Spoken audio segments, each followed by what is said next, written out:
আসসালামু আলাইকুম। সংবাদে আপনাদের সবাইকে স্বাগত জানাচ্ছি। আমি ফিরোজ তোহা। শুরুতেই আরবে কেবলস সংবাদ শিরোনাম। বাংলাদেশের সর্বশেষ গুরুত্বপূর্ণ আপডেট সংবাদে আপনাকে স্বাগত। শুরুতেই সংবাদ শিরোনাম, পরে বিস্তারিত। শুরুতেই জানাবো, তিস্তা প্রকল্পের পাশাপাশি পানি ব্যবস্থাপনা নিয়েও কাজ করতে আগ্রহী চীন। প্রধান উপদেষ্টার high representative doctor Khalilur Rahman বলেছেন, দেশের পানি সম্পদ ব্যবস্থাপনায় কাজ করতে আগ্রহ প্রকাশ করেছে চীন। সেই সঙ্গে বহুল আলোচিত তিস্তা প্রকল্প নিয়েও কাজ করতে ইতিবাচক সাড়া দিয়েছে দেশটি। এরপর জানাবো, প্রধান উপদেষ্টার সঙ্গে সেনাপ্রধানের সৌজন্য সাক্ষাৎ। অন্তর্বর্তীকালীন সরকারের প্রধান উপদেষ্টা প্রফেসর ডক্টর মোহাম্মদ ইউনূসের সঙ্গে সৌজন্য সাক্ষাৎ করেছেন সেনাবাহিনী প্রধান জেনারেল ওয়াকারুজ্জামান। আজ প্রধান উপদেষ্টার রাষ্ট্রীয় অতিথি ভবন যমুনায় এই সাক্ষাৎকার অনুষ্ঠিত হয়েছে। আন্তঃবাহিনী জনসংযোগ পরিদপ্তর ISPR এর এক বিজ্ঞপ্তিতে বিষয়টি জানানো হয়েছে। সেখানে দেশের চলমান বিভিন্ন পরিস্থিতি সেনাবাহিনী প্রধান প্রফেসর ডক্টর মোহাম্মদ ইউনূসের কাছে জানিয়েছেন। এদিকে ইমাম নিয়ে বিরোধে ঈদগাহে 144 ধারা জারি। ময়মনসিংহের গফরগাঁ ঈদগাহের ইমাম নিয়ে দুই পক্ষের মধ্যে উত্তেজনা জের ধরে 144 ধারা জারি করেছে প্রশাসন।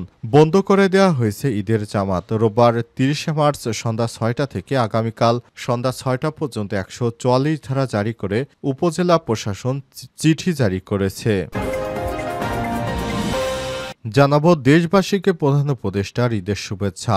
দেশবাসীকে পবিত্র ঈদ উল ফিতরের শুভেচ্ছা জানিয়েছেন অন্তর্বর্তীকালীন সরকারের প্রধান উপদেষ্টা প্রফেসর ডক্টর মোহাম্মদ ইউনূস। রোববার 30শে মার্চ প্রধান উপদেষ্টার এক ভিডিও বার্তার মাধ্যমে তিনি দেশবাসীকে ঈদের শুভেচ্ছা জানান।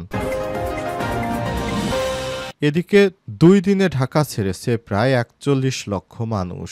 বাংলাদেশের আকাশে পবিত্র শাওয়াল মাসের চাঁদ দেখা গেছে। সোমবার 31শে মার্চ পবিত্র ঈদ উল ফিতর উদযাপিত হবে। এই ঈদের আনন্দ ভাগ করে নিতে বাড়ি যেতে শুরু করেছে মানুষ। কয়েকদিন আগেই রাজধানী ঢাকা ছাড়তে শুরু করেছে সাধারণ জনতা। 2 দিনে ঢাকা ছেড়েছে প্রায় 41 লক্ষ মানুষ। এবং সর্বশেষ জানাবো, নওগাঁয় দুই পক্ষের সংঘর্ষে আহত জামাত নেতার মৃত্যু। নওগাঁর পৌরসায় দুই পক্ষের মধ্যে ব্যাপক সংঘর্ষে আহত ইউনিয়ন জামাত সেক্রেটারি আফজাল হোসেন 55 মারা গেছেন। রোববার 30শে মার্চ রাজশাহী মেডিকেল কলেজ হাসপাতালে চিকিৎসাধীন অবস্থায় তার মৃত্যু হয়েছে। প্রিয় দর্শক, এতক্ষণ শুনছিলেন সংবাদ শিরোনাম, এবারে বিস্তারিত। তবে তার আগে বন্ধুরা, অনুরোধ থাকবে সংবাদটিতে একটি লাইক দিন। এই চ্যানেলে আপনি নতুন হয়ে থাকলে আমাদের সংবাদটি দেখতে দেখতে চ্যানেলটি সাবস্ক্রাইব করে রাখুন। কমেন্ট করে বন্ধুরা আপনার মূল্যবান মতামত জানিয়ে দিন আপনি বিশ্বের কোন দেশ থেকে বা বাংলাদেশের কোন স্থান থেকে আমাদের সংবাদটি দেখছেন এবং শুনছেন। এবারে বিস্তারিত। তিস্তা প্রকল্পের পাশাপাশি পানি ব্যবস্থা নিয়েও কাজ করতে আগ্রহী চীন। প্রধান উপদেষ্টার high representative doctor Khalilur Rahman বলেছেন, দেশের পানি সম্পদ ব্যবস্থাপনা নিয়ে কাজ করতে আগ্রহ প্রকাশ করেছে চীন। একই সঙ্গে বহুল আলোচিত তিস্তা প্রকল্প নিয়েও কাজ করতে ইতিবাচক সাড়া দিয়েছে দেশটি। রোববার 30শে মার্চ দুপুরে রাজধানীর ফরেন সার্ভিস একাডেমিতে প্রধান উপদেষ্টার চীন সফর বিষয়ে আয়োজিত সংবাদ সম্মেলনে এই তথ্য জানিয়েছেন তিনি। এ সময় উপস্থিত ছিলেন বাংলাদেশের বিনিয়োগ উন্নয়ন কর্তৃপক্ষ বিডা নির্বাহী পরিচালক আশিক চৌধুরী এবং প্রধান উপদেষ্টার প্রেস সচিব শফিকুল আলম। এর আগে বুধবার 26শে মার্চ 4 দিনের সরকারি সফরে চীনে পৌঁছান ডক্টর মোহাম্মদ ইউনূস। চীনের প্রেসিডেন্ট শি জিনপিং এর সঙ্গে দ্বিপক্ষীয় বৈঠক করেন তিনি। শি জিনপিং এর সঙ্গে বৈঠকের পর তিনি প্রেসিডেন্সিয়াল বেইজিংয়ে চীনা ব্যবসায়ী নেতাদের সঙ্গে একটি ইনভেস্টমেন্ট ডায়ালগে যোগ দেন। তার এই সফরে চীনের হাইনান প্রদেশে আয়োজিত Boao forum for Asia BFA সম্মেলনে ভাষণ দেন ডক্টর মোহাম্মদ ইউনূস। এই সম্মেলনের ফাঁকে বেশ কয়েকটি বৈঠকও অনুষ্ঠিত হয়। সর্বশেষ শনিবার সকালে ডক্টর মোহাম্মদ ইউনূসকে সম্মানসূচক ডক্টরেট ডিগ্রি দেয় দেশটির পিকিং বিশ্ববিদ্যালয়। এছাড়াও তিনি এই অনুষ্ঠানে শিক্ষার্থীদের উদ্দেশ্যে বক্তব্য রাখেন। পরবর্তীতে চীনের স্থানীয় সময় বিকাল 4টা 57 মিনিটে বেইজিংয়ের ক্যাপিটাল আন্তর্জাতিক বিমানবন্দর ত্যাগ করেন প্রধান উপদেষ্টা। ডক্টর মোহাম্মদ ইউনূসের এই সফরে বাংলাদেশ ও চীনের মধ্যে একটি চুক্তি ও ৮টি সমঝোতা স্মারক MOU সই হয়েছে। এছাড়াও বাংলাদেশ চীন সরকার ব্যবসায়ীদের কাছ থেকে ২১০ কোটি মার্কিন ডলার ঋণ অনুদান এবং বিনিয়োগের প্রতিশ্রুতি পেয়েছেন প্রধান উপদেষ্টা।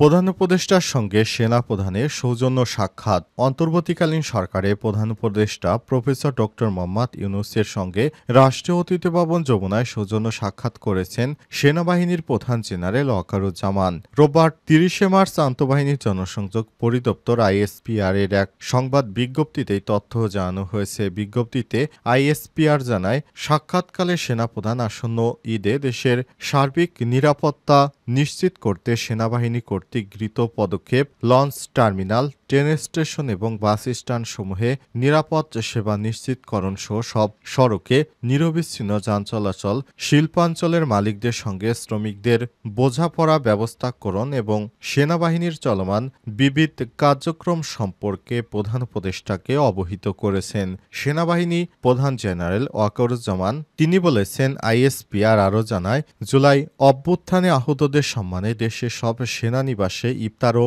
দোহা মাহফিলের আয়োজন এবং আহত যোদ্ধা ও শহীদ যোদ্ধাদের পরিবারকে বাংলাদেশ সেনাবাহিনীর উদ্যোগে আর্থিক সহযোগিতা দেওয়ার বিষয়েও প্রধান উপদেষ্টাকে অবহিত করা হয়। পরিশেষে সেনাবাহিনী প্রধান উপদেষ্টাকে অগ্রিম ঈদের শুভেচ্ছা জানান এবং প্রধান উপদেষ্টা সেনাবাহিনীর ভূমিকা ও পেশাদারিত্বের প্রশংসা করেছেন এবং ভবিষ্যৎ কার্যক্রমে সেনাবাহিনীকে প্রয়োজনীয় দিক নির্দেশনা দেন। তিনি আশাবাদ ব্যক্ত করেন যে সেনাবাহিনী দেশের সার্বভৌমত্ব এবং নিরাপত্তা নিশ্চিত করতে পেশাদারিত্ব এবং নিষ্ঠার সঙ্গে দায়িত্ব পালন অব্যাহত রাখবেন। ইমাম নিয়ে বিরোধে ঈদগাহে ১৪৪ ধারা জারি। ময়মনসিংহের গফরগাঁয়ে ঈদগাহের ইমাম নিয়ে দুই পক্ষের উত্তেজনা জের ধরে ১৪৪ ধারা জারি করা হয়েছে।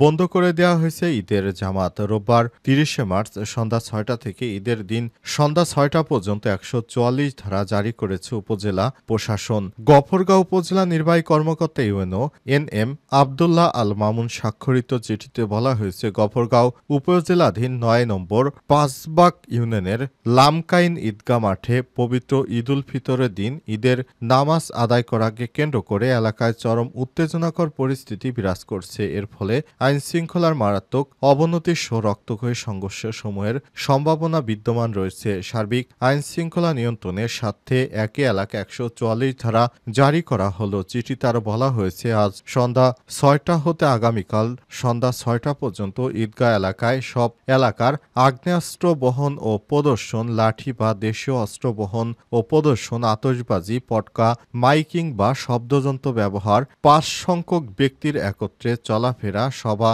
সমাবেশ, মিছিল ইত্যাদি নিষিদ্ধ থাকবে। জানা যায়, পাঁচবাগ ইউনিয়নের লামকাইন ঈদগাহ মাঠে ঈদের নামাজ পড়াচ্ছিলেন মোহাম্মদ আলী নামের একজন ইমাম। ১৭ বছর ধরে ঈদগাহে নামাজ পড়ানো ওই ইমাম আওয়ামী লীগপন্থী ওলামা লীগের রাজনীতির সঙ্গে যুক্ত ছিলেন। এমন অভিযোগ এনে এলাকার একটি পক্ষ তাকে অপসারণের দাবি করে। পক্ষটি মোহাম্মদ আলীকে ঈদের জামাতে ইমামতি করতে না দেওয়ার ঘোষণা দেয় এবং স্থানীয় প্রশাসনের কাছে লিখিত অভিযোগ দায়ের করে। অপরদিকে ওই ইমামের পক্ষের লোকজন তাকে বহাল রাখার দাবিতে প্রশাসনের কাছে আবেদন করে। বিষয়টি নিয়ে দুই পক্ষের মধ্যে আলোচনা সমালোচনা করা হলেও সমস্যার সমাধান করতে না পারায় উত্তেজনা শুরু হয়। ইউএনও আবদুল্লাহ আল মামুন গণমাধ্যমকে বলেছেন, ঈদগাহে ইমাম নিয়ে পক্ষ বিপক্ষে দুটি গ্রুপ তৈরি হয়। পরিস্থিতি নিয়ন্ত্রণে ১৪৪ ধারা জারি করা হয়েছে। দেশবাসীকে প্রধান উপদেষ্টার ঈদের শুভেচ্ছা।